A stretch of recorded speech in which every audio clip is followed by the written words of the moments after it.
जी नमस्कार, राधे राधे, हर हर महादेव। मैं आपका आचार्य देव। तो अपनी चर्चा केतु पे चल रही है। हाँ, धर कर चरण विजित श्रृंगों पर झंडा वही उड़ाते हैं। अपनी ही उंगली पर जो खंजर का जंग छुड़ाते हैं। केतु वो चीज़ देता है, तलवार की जंग को भी अपनी उंगलियों से ये लोग छुड़ा देते हैं। साहस का प्रतीक है, ठीक है ना। केतु साहस का प्रतीक है। केतु ध्वजा है। हमारे यहाँ शास्त्रों में इसको ध्वजा कहा गया है। ध्वजा किसका प्रतीक है? मान सम्मान का प्रतीक है, रिस्पेक्ट का प्रतीक है। तो केतु आपके अगर कुंडली में शुभ हुआ तो आपको ध्वजा वाली गाड़ी मिलेगी, माने इतना मान सम्मान मिलेगा कि आपके गाड़ी के आगे ध्वजा लगेगी। रिस्पेक्टिव पर्सनालिटी होंगे। जिनके भी कुंडली में 10th हाउस में केतु शुभ हो जाए या बलयुक्त हो जाए, उसका स्वामी बलयुक्त हो, उसके साथ केतु हो जाए, तो आपको जीवन में एक बार अवश्य ऐसा मान सम्मान, ऐसी पद प्रतिष्ठा मिलती है कि आपके गाड़ी में ध्वजा लगती है। जो भी फौज में या सिविल में भी जिनको ध्वजा, स्टार वाले ध्वजा मिलते हैं, ठीक है ना, जैसे फौज में ब्रिगेडियर से स्टार्ट होता है, मेजर जनरल इत्यादि, उनके गाड़ियों में ध्वजा लग जाती है। तो वो कहीं ना कहीं यहाँ पे केतु का इन्वॉल्वमेंट है। केतु ही ध्वजा देता है, रिस्पेक्ट देता है, मान सम्मान देता है। मंदिरों का जो ध्वजा है वो केतु है। और जब पहले लोग विजय प्राप्त करते थे तो अपने ध्वजा को किले पे फहराते थे। तो केतु विजय का प्रतीक है, ठीक है ना। अब हम चर्चा करते हैं आपकी कुंडली में केतु महाराज लग्न से लेके द्वादश भाव तक आपकी कुंडली में क्या क्या फल देंगे। कॉन्सेप्ट याद रखिएगा, केतु मोक्ष के कारक हैं, इसलिए विरक्ति देते हैं, वहाँ से आपको हटाते हैं। आपके लगन में अगर केतु महाराज बैठे हैं, बल है, इनको बल प्राप्त है, इनका स्वामी माने लग्नेश इन्हीं के साथ बैठा हुआ है, लग्नेश इनका मित्र हुआ, तो आपके अंदर अदम्य साहस होगा। आपकी क्षमता कितनी है आपको भी पता नहीं है। आप एक पावर प्लांट है। अब आपको लोग कैसे यूज़ करते हैं ये आपके ऊपर डिपेंड है। बट अगर आपके ग्रह सही हुए तो आपके अंदर इतनी एनर्जी है कि संसार में बहुत कुछ नया सृजन कर सकते हैं। आप धुन के बहुत पक्के हैं। जो जिसमें लग जाएंगे वो काम आप सफल करके ही छोड़ेंगे। कोई शक्ति आपको अपने मार्ग से हटा नहीं सकती। थोड़ा सा मंगल का पुट होने से आप क्रोधी हैं और कभी कभी किसी की बात ना सुनते हुए अपने मन की करने की आदी हैं। इसलिए घर में आपके लिए एक अलग सा रिस्पेक्ट होता है कि नहीं, इससे ज़्यादा बात मत करो, ये कब सनक जाए इसको पता नहीं है। तो लगन में जो केतु होता है, जातक को ऐसा स्वभाव को बनाता है दबंग, थोड़ा सा ईगोफुल, मैं श्रेष्ठ हूँ, ये भावना देता है।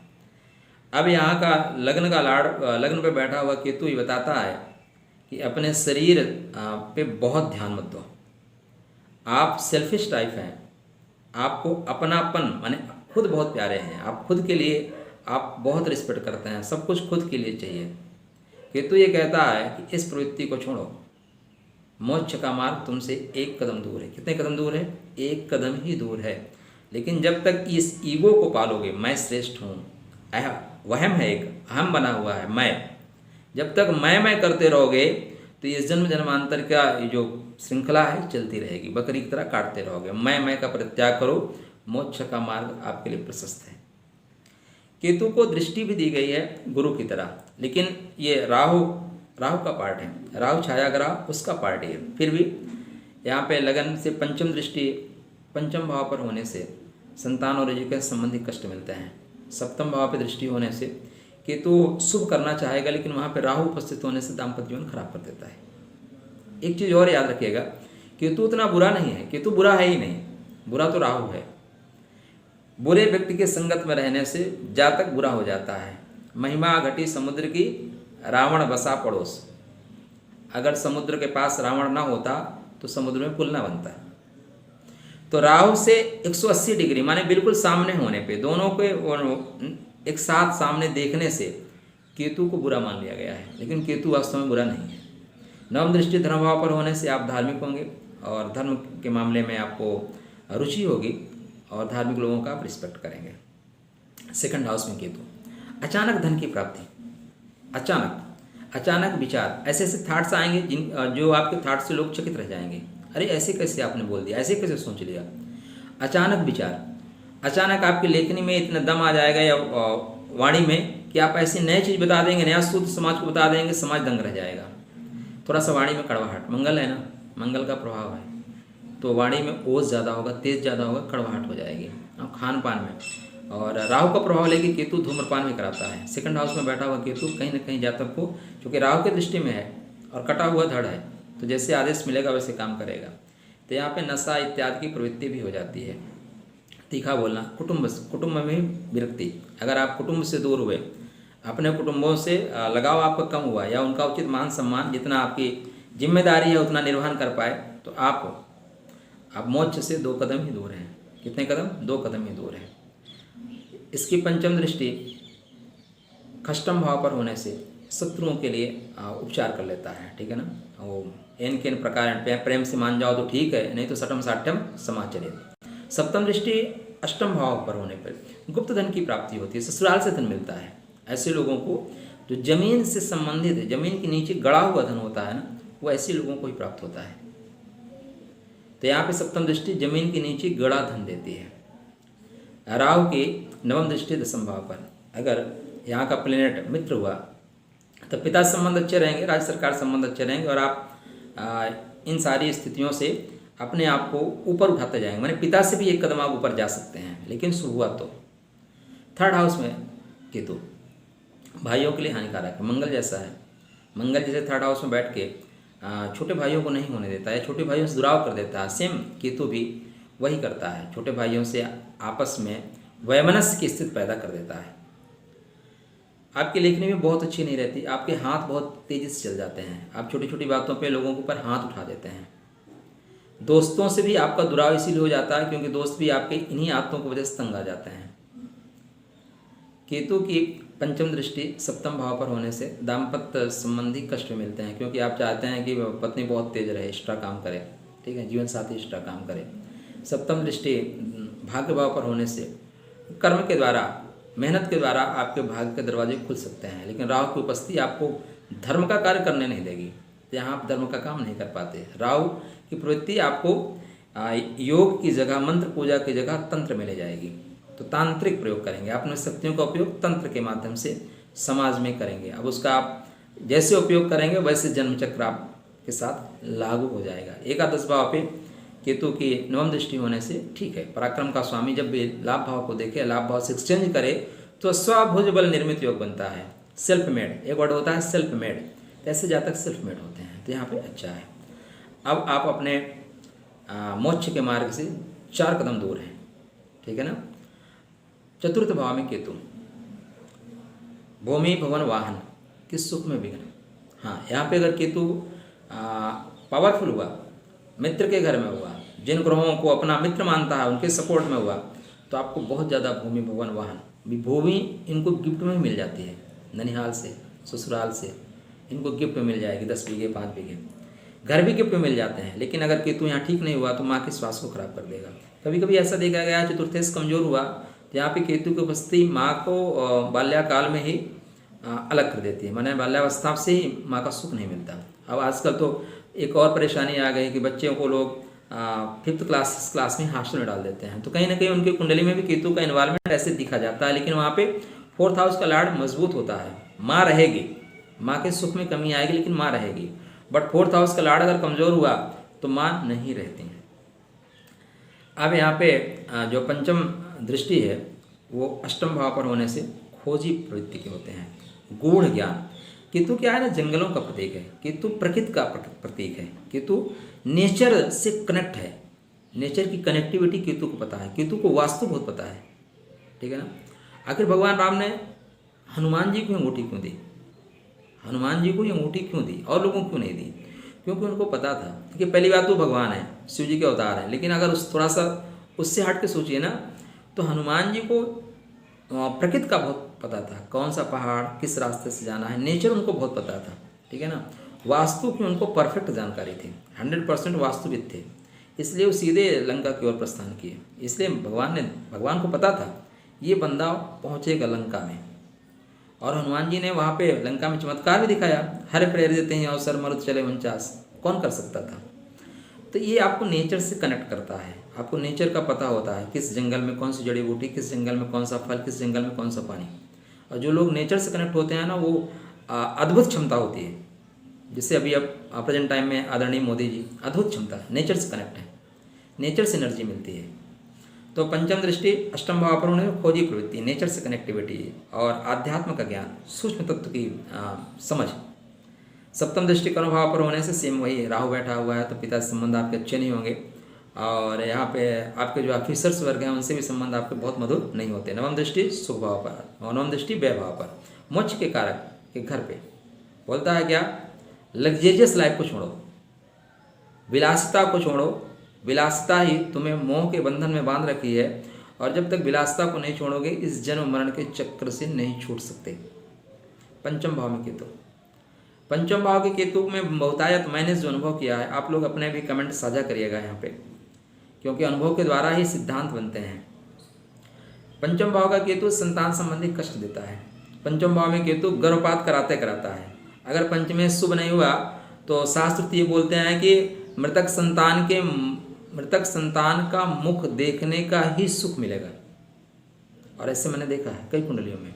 हाँ, पंचमें शुभ हुआ तो 1-2 गर्भपात कराएगा, उसके बाद फिर वो संतान मिल जाती है, लेकिन कहीं ना कहीं संतान में कमी रह जाती है। ठीक है ना। केतु यहाँ कहता है कि आप अपने परिवार से, संतान से विरक्ति लो और अपनी इष्ट साधना में लग जाओ। आपका जो इष्ट है ना, उससे आप कंसंट्रेट हो, उससे लगाव रखो, संतान से नहीं। इसलिए वो संतान के प्रति थोड़ा सा उदासीन हो जाता है।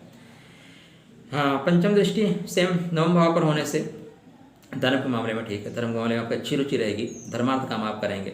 सप्तम दृष्टि एकादश भाव पर होने से लाभ के लिए मार्ग प्रशस्त करता है, किंतु राहु वहाँ बैठा हुआ है तो राहु चीटिंग में कराता है। केतु बिल्कुल चीटिंग नहीं करना चाहता, लेकिन राहु चीटिंग करा देता है। नवम दृष्टि लगन पर होने से फिर वही आपका नेचर हो जाएगा मंगल की तरह, और क्षणे रुष्टा क्षणे तुष्टा वाली स्थिति केतु के स्थिति पे आ जाती है। खष्टम भाव में केतु, खष्टम भाव में केतु शुभ है, ठीक है ना, लेकिन द्वादश में राहु है, इसलिए राहु की वजह से आपको जेल दर्शन हो जाएगा। उसमें केतु की कोई भूमिका नहीं है। केतु तो राधे राधे माने बीच में समन्वय बनाएगा, और केतु यहाँ पे रोग से आपको दूर करेगा, शत्रु से दूर करेगा, ऋण से दूर करेगा। लेकिन राहु क्या है, धड़ है, राहु सिर है, केतु धड़ है। तो अगर धड़ को सिर ने एक्टिव करना चाहा या एक्टिव हो गया तो फिर केतु भी यहाँ पे उसी तरह पोजीशन देगा, और आप ऐसा कर्म करोगे कि लोग शत्रु हो जाएंगे आपके, आपको जेल जाना पड़ेगा।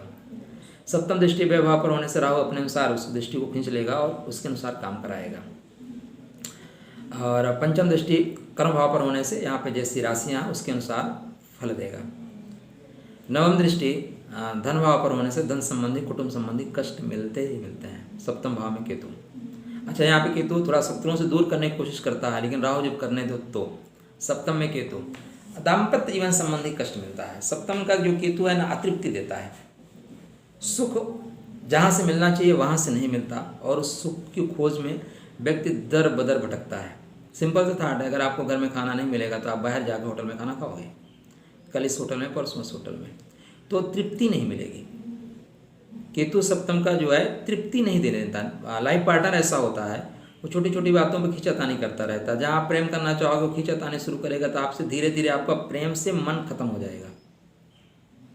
तो 7th हाउस का जो लॉर्ड होता है केतु, बोलता है कि तुम इसको छोड़ो, वासना को छोड़ो। संसार में जितने भी मोह माया है उसमें जो वासना है, ठीक है ना, माने पुरुष के लिए स्त्री, स्त्री के लिए पुरुष, इसको छोड़ो, वासना से उपासना की ओर बढ़ो।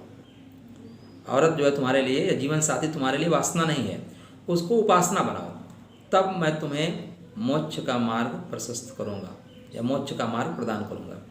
केतु के पंचम दृष्टि एकादश भाव पर होने से लाभ है, लाभ ही मिलता है। ऐसे व्यक्ति का जो भी व्यापार वगैरह चलता है उसमें लाभ मिलता है। सप्तम दृष्टि लगन पर होने से अगर ग्रह शुभ है तो सृजनात्मक होता है, नहीं फिर विध्वंसात्मक हो जाता है। क्योंकि लगन में राहु बैठा है तो सर पर राहु बैठा है, तो ऐसे व्यक्ति के कार्य जो है सृजनात्मक नहीं होते, विध्वंसात्मक हो जाते हैं। हाँ, गुरु की दृष्टि या गुरु का संयोग आएगा तो ऐसे लोग सनकी हो जाते हैं और सनक में बहुत कुछ खोज करके देते हैं संसार को, ये भी देखना है आपको। 3rd हाउस पे नवम दृष्टि, बंधु बांधवों के साथ संबंध ठीक रहते हैं, व्यापार में भी सपोर्ट करते हैं। अष्टम भाव में केतु, जमीन से संबंधित, जमीन से गड़ा हुआ धन अष्टम भाव का केतु आपको देगा। हाँ, यहाँ पे आपका धनेश लाभेश की कंडीशन अगर अच्छी है, धनेश लाभेश अगर एक्सचेंज कर लिए, तो मैंने देखा है ऐसे लोगों को, मैं खुद देखा हूँ 2 लोगों को जिनको अचानक कई घड़े सोने मिल गए, उनकी कुंडली में ऐसे योग हैं। यहाँ का केतु आपको अचानक लॉटरी का काम करवा देगा। आप ऐसे 100 रुपये की लॉटरी खरीद लेंगे, पता लगा आपको 20 लाख मिल गए। सट्टा का जो काम होता है ना, यहाँ पे केतु कराता है। सट्टा, लॉटरी, ब्याज का भी काम कराता है। तो अचानक की प्राप्ति है। केतु यहाँ अचानक मृत्यु देता है। आप ठीक ठाक बैठे हैं, ऐसे अचानक कुछ हुआ और चल दिए, निकल गए। तो यहाँ का केतु अचानक मृत्यु दे देगा और अचानक प्रस्थान भी कराता है। अचानक लंबी यात्राएं भी करा देगा आपको। अचानक आप गुप्त हो जाएंगे, खोज में अचानक चले जाएंगे। अचानक आपका मन करेगा, आप गृह परित्याग कर देंगे। सब कुछ अचानक होता है, इमिडिएटली। तंत्र क्रिया, योग और तंत्र क्रिया भी अब ग्रहों की शुभता के अनुसार देखिए, नहीं तो यहाँ पे तंत्र क्रिया भी केतु कराता है। अब इसकी दृष्टि धन भाव पर होने से धन की प्राप्ति होगी, कोई डाउट नहीं है। व्यय भाव पर होने से व्ययात्मक होगा। धन का खर्च जो है, ऐसा केतु लोगों के जन कल्याण के लिए करेगा। ऐसे केतु दवा में पैसा खर्च करते हैं। ऐसे प्राकृतिक जड़ी बूटी का से लोगों को सेवन कराते हैं, अपने पैसे से खरीद के लोगों को देते हैं, आप सेवन करो, नेचर को जानो। ऐसे लोग दूसरों को नेचर के पास ले जाते हैं, घुमाने ले जाते हैं, चलो वहाँ घूम के आते हैं। ऐसे केतु की नवम दृष्टि सुख भाव पर होने से सुख में विघ्न उत्पन्न होता है। नवम भाव पर धर्म के घर पे केतु अगर बढ़िया सो हुआ तो झंडा गाड़ देता है, मंदिर बनाएगा, धर्म स्थान बनाएगा और उसकी धर्म की ध्वजा जो है ना फहराती रहेगी। धर्म ध्वजा फहरा देगा, क्योंकि ध्वजा का कारक है। धर्म के घर में ध्वजा फहराएगा, कोई डाउट नहीं है। अगर वहाँ पे शुभ नहीं हुआ तो फिर वो तंत्र में भी आपको जोड़ देगा, क्योंकि राहु से वो कनेक्ट है। अब इसकी पंचम दृष्टि लगन पर होने से आपका व्यक्तित्व जो होगा प्रभावशाली होगा, त्वरित निर्णय लेने वाले होंगे, तेज होंगे, धर्म का आपको सपोर्ट मिलेगा। सप्तम दृष्टि पराक्रम भाव होने पर भूमि और भाइयों से, बंधु बांधवों से, मित्रों से थोड़ा सा बहुत अच्छा संबंध नहीं रहता। साथ ही नवम दृष्टि पंचम भाव पर होने से आपकी जो बुद्धि होगी बहुत तेज होगी। आपकी एक संतान बहुत तेज होगी, बट एक संतान में थोड़ी सी टेक्निकल प्रॉब्लम आ सकती है। आपको इष्ट की जो है सिद्धि मिलेगी। अगर आपका यहाँ पे गुरु से हुआ तो इष्ट बल आपका बहुत अच्छा होता है। दसम भाव में केतु, दसम भाव में केतु अगर मंगल के साथ हो जाए, मंगल का बल मिल जाए, मंगल यहाँ उच्च हो, केतु बैठ जाए, तो आप शिखर को छू सकते हैं। ठीक है ना, आप रंग से राजा बन सकते हैं। आप एक सैनिक का जीवन स्टार्ट करके देश के सर्वोच्च पद को प्राप्त कर सकते हैं। आप पुतिन हो सकते हैं। ठीक है ना, एक सैनिक का जीवन स्टार्ट करके राष्ट्र अध्यक्ष तक बन सकते हैं आप। तो यहाँ पे आपको ध्वजा मिलेगा, मान सम्मान मिलेगा, रिस्पेक्ट मिलेगा, बहुत कुछ मिलेगा। सप्तम दृष्टि यहाँ पे जो है भूमि भवन वाहन पे होने सब कुछ पर्याप्त मात्रा में आपको अवेलेबल होता है। नवम दृष्टि खष्टम भाव पर होने से आप शत्रुघ्नता बनाते हैं, शत्रुघ्नता योग आपकी कुंडली में बनता है। अब एकादश में लाभे प्रशस्ता सर्वे ग्रह, लाभ भाव में बैठा हुआ कोई ग्रह मार्ग को प्रशस्ति करता है। तो यहाँ पे तो सारे ग्रह आपको मार्ग प्रदान करेंगे। केतु भी वही सेम कंडीशन करता है, इस दृष्टि के अनुसार वही फल देगा। द्वादश भाव में केतु मोक्ष का कारक, द्वादश भाव पर जरूर चर्चा करेंगे ज़्यादा। द्वादश भाव मोक्ष का है और केतु यहाँ बैठ के अपने ही घर पे जो जिसका प्रिय चीज़ है अगर उस वहीं पे उपयुक्त हो जाए, ठीक है ना, तो फिर उसको सफलता से कोई रोक नहीं सकता। आज संसार की सबसे बड़ी विडंबना यह है, जो जिस पद के लिए उपयुक्त है उस पद पे नहीं पहुंच रहा है। ठीक है ना, और जो जिस पद के लिए नहीं बना है वो उस पद पे पहुंच रहा है। अपूज्या यति पूज्यन्ते पूज्यन्ते च व्यतिक्रमाण त्रीण तत्प्रते दुर्भिक्षम मरणम भयम। शास्त्र हमारे कहते हैं कि पूजनीय लोग जब पूजनीय हो जाएं और अब जो अपूजनीय लोग जब पूजनीय हो जाएं और पूज्य योग्य लोगों के पूजने में व्यवधान पैदा हो, तहाँ तीन चीज़ें होती हैं, दुर्भिक्षम मरणम भयम। और आज देखिए यही हो रहा है। तो केतु यहाँ बताता है, ठीक है ना, कि आपको मोक्ष के मार्ग में कौन कौन सी अड़चने आ रही हैं, पूर्व जन्म के आपके कौन कौन से संस्कार, पूर्व जन्म की कौन कौन सी वासना और इस जन्म का कौन कौन सा ईगो आपको आपके मोक्ष के मार्ग से दूर कर रहा है। आप मोक्ष के मार्ग पे ही खड़ो हो, बस इन वासनाओं को, इस ईगो को छोड़ो, तुम्हारे लिए दरवाज़ा खुलने ही वाला है। अब आपको मोक्ष मिलेगा कि नहीं मिलेगा। शास्त्र हमारे कहते हैं कि 12th हाउस में बैठा हुआ केतु व्यक्ति को बताता है कि तेरा अंतिम जन्म है। अब भाई ऐसा तो जो है सभी 12 लोगों में से एक लोगों की कुंडली में बनेगा। ठीक है, 12 लोगों की कुंडली में एक लोगों की कुंडली में बनेगा। तो फिर इतने लोगों को मोक्ष मिलेगा क्या? नहीं मिलेगा। क्यों? अभी 12th हाउस का लॉर्ड कहाँ बैठा हुआ है, ठीक है ना, ये भी आपको देखना पड़ेगा। 12वें का स्वामी कहाँ बैठा हुआ है। अब 12वें के केतु के साथ कौन बैठा हुआ है? केतु के साथ अगर शुक्र बैठ गया तो आपके भोग को बढ़ा देगा, ठीक है ना, भोग को भोगाग्नि को भड़का देगा, कामाग्नि को भड़का देगा, आप गलत रास्ते पर चले जाओगे, पाना कुछ और था, पा कुछ और जाओगे। शनि बैठेगा कुछ और कर देगा। यहाँ पे मोक्ष का जो एक और कारक है गुरु, उसकी युति होना इम्पोर्टेंट है, उसके शुभत्व होना इम्पोर्टेंट है, उसको बलाबल होना इम्पोर्टेंट है। अगर वो बलाबल में है तब फिर आपका अंतिम जन्म हो सकता है। साथ में आपका लग्नेश चतुर्थेश भी देखना पड़ेगा। पाप प्रभाव में तो नहीं है, आपको मोक्ष मिलते मिलते रह जाए, आपकी सारी कुछ वासनाएं खत्म हुई लेकिन कुछ फाइलें डिलीट होना शेष रह जाए। अगर कुछ फाइलें डिलीट नहीं हुई तो आपको मोक्ष नहीं मिलेगा, आपको मेमोरी कार्ड में वो फाइलें रह जाएंगी, तो फिर आपको लौटना पड़ेगा उसको धुलवाने के लिए। तो आपका चतुर्थेश, आपका लग्नेश, आपका 12वें का स्वामी, ठीक है ना, जो 12वें का कारक, इन ये सभी अगर शुभत्व को प्राप्त हुए तो इस धराधाम को आप अलविदा कह सकते हैं, अन्यथा फिर जन्म मरण के चक्कर में आ जाएंगे। तो हमारी नवग्रहों की श्रृंखला थी, मोटा मोटा जितना व्यवहारिक ज्ञान मैंने आप लोगों से प्राप्त किया आप लोगों को दिया। तेरा तुझको अर्पण क्या लागे मेरा। अभी और चीज़ें चर्चा करेंगे, तब तक आपके लिए राधे राधे। स्वतः ज्योतिष सीखिए, औरों को ज्योतिष सिखाइए। याद रखिए, हम भाग्य विधाता नहीं हैं। हम ज्योतिषी लोग क्या कर सकते हैं, भाग्य को जान सकते हैं, भाग्य को बना नहीं सकते, माने भाग्य दे नहीं सकते, लेकिन सही पथ बता के सही मंजिल तक पहुंचा जा सकता है। अगर रास्ता आपको सही मिल जाए तो मंजिल तक पहुंचने में जो दुर्गुता होती है, जो कठिनाई होती है, वो कम हो जाएगी। तो हमारा प्रयास, आपका प्रयास क्या होना चाहिए, व्यक्ति को जो चौराहे पे खड़ा है उसको पता नहीं है राइट जाना है, लेफ्ट जाना है, आगे जाना है, पीछे जाना है, उस व्यक्ति को एक सही मार्ग प्रदान करेंगे। तुम्हारा 9th हाउस का लॉर्ड ये कह रहा है, 11th हाउस जहाँ पैसा आना है उसका लॉर्ड ये कह रहा है, 10th हाउस कर्म भाव का स्वामी ये कह रहा है, व्यापारेश आपका तगड़ा है या आपका 10वें तगड़ा है तो आपको नौकरी करना है, व्यापार करना है, व्यापार भी करना है तो कौन सा करना है, वो उसको हम एक सही मार्ग बताएंगे। और जब सही मार्ग से पथ को पकड़ेगा तो वो व्यक्ति 4 लोगों को बताएगा, नहीं यार एस्ट्रोलॉजी बिल्कुल परफेक्ट है। अच्छे एस्ट्रोलॉजर आपको मिलेंगे तो आपको सही मार्ग बताएंगे। तो हमें क्या करना है, लोगों को सही मार्ग दिखाना है। तब तक राधे राधे, जय माता, जय जगदम्ब, हर हर महादेव।